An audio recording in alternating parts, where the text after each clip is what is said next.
বগুড়া 1 আসন থেকে নির্বাচিত জনাব কাজী রফিকুল ইসলাম।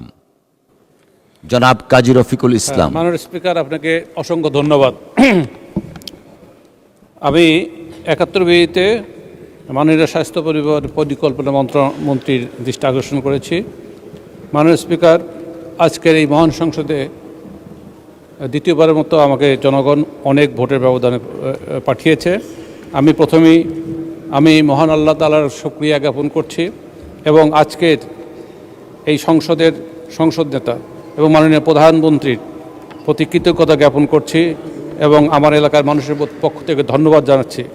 আমি আমার সারিকান্দি সরাতলার সকল মানুষকে আমার ধন্যবাদ এবং কৃতজ্ঞতা জানাচ্ছি। মাননীয় স্পিকার, আমার উত্থাপনের বিষয় হল সোনাতলা উপজেলায় অবস্থিত 50 শয্যা বিশিষ্ট হাসপাতালটির 100 শয্যায় উন্নীতকরণ প্রসঙ্গে।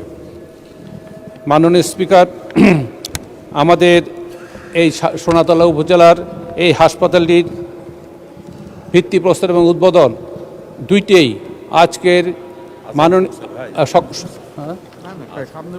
সংসদীয় মাননীয় সংসদ নেতা এবং মাননীয় প্রধানমন্ত্রীর হাতে এই হাসপাতালটির উদ্বোধন এবং ভিত্তিপ্রস্তর স্থাপন হয়েছিল। কাজী এই হাসপাতালটি বর্তমানে গত 20 বছরে এই হাসপাতালে কোনো সংস্কার হয় নাই। এই অপারেশন থিয়েটারটি অবস্থা খুবই খারাপ, হাসপাতালের কোনো ডাক্তার পর্যাপ্ত নাই এবং এক্সরে মেশিনটি নষ্ট। এই সব মিলিয়ে আমাদের চিকিৎসা সেবা এই এলাকায় প্রায় 6 লক্ষ মানুষ বাস করে। এই 6 লক্ষ মানুষের জন্য 50 শয্যা বিশিষ্ট হাসপাতাল এবং হাসপাতালের যে বর্তমান কর্মকাণ্ড, এইগুলো আমি নির্বাচনের আগে তাদের প্রতিশ্রুতি দিয়েছি। এই হাসপাতালটি 100 শয্যা বিশিষ্ট হাসপাতাল রূপান্তরিত করব এবং আমি মানুষের স্বাস্থ্য সেবা নিশ্চিত করব।